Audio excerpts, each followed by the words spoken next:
আপনারা ফজরের নামাজের পরপরই আপনারা তসবিহ জিকির করে আপনারা ভোট কেন্দ্রে চলে যাবেন। আপনাদের 7:30 থেকে ভোট কেন্দ্র ভোট দেওয়া শুরু হবে। আমি বিশ্বাস রাখতে চাই আপনি যেন আমাকে ভোট দিছেন, এটার জন্য যেন আপনি সারা জীবন গর্ব করেন যে এই ছেলেটাকে আমার ভোটে আমি নির্বাচিত করছি। আমাদের 12 তারিখ নির্বাচন। 12 তারিখ নির্বাচনে আমি আপনাদেরকে বলা লাগবে না, আপনারা অলরেডি কাজ করতেছেন। আপনারা অলরেডি আপনাদের জায়গা থেকে সবাইকে ফোন দিচ্ছেন, জানাচ্ছেন। শুধু আমার জায়গা থেকে রাত অনেক হয়েছে, আমি একটাই রিকোয়েস্ট করব, শেষ সময় এসে হাল ছেড়িয়েন না। এক রাজা প্রজাদের সবাইকে ডেকে একদিন বলছে যে আমার একটা পুকুর আছে, এই পুকুরটাকে আমি দুধ দিয়ে এই পুকুরটাকে আমি একদম ফুলফিল করতে চাই, পরিপূর্ণ করতে চাই। উনি সবাইকে ডাকায় বলছে প্রজাদেরকে। তো প্রজারা এরপরের দিন সবাই এক বালতি করে দুধ নিয়ে আসার কথা।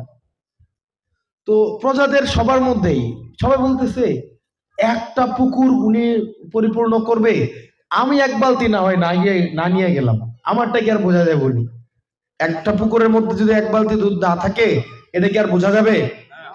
তো উনি যায় নাই। এরকম করে আরেকজনে মনে মনে ভাবতেছে সবাই তো যাবে, তা আমি নাইলে এক বালতি না নিয়ে গেলাম, এটা কি এত ধরা পড়বে নাকি? রাজাকে এত বুঝবে নাকি? এরকম করতে করতে রাজা পরের দিন গিয়ে দেখি কেউই আসে না। সবারই একই ধারণা যে আমি না গেলে কি হয়েছে, কেউ না কেউ তো যাবে, আর আমারটা কি ধরা পড়বে নাকি? কেউই যায় নাই। মনে রাখতে হবে আমাদের চূড়ান্ত বিজয় হচ্ছে 12 তারিখ।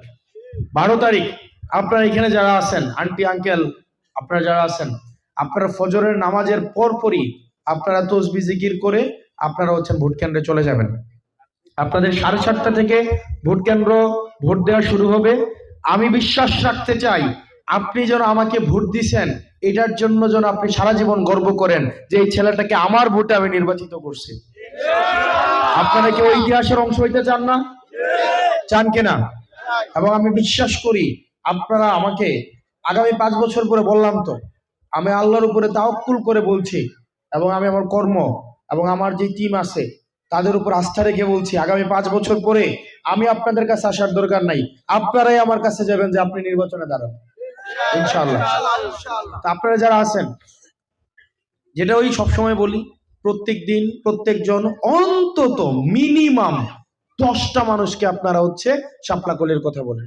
10টা মানুষ। 10টা মানুষকে খুব কঠিন কিছু? খুব কঠিন? আত্মীয় স্বজন আছে, পাড়া প্রতিবেশী আছে, মহল্লাবাসী আছে। তো আপনারা 10টা মানুষকে যদি আমাদের কথা বলেন, আমাদের জন্য কিন্তু কাজটা সহজ হয়ে যায়।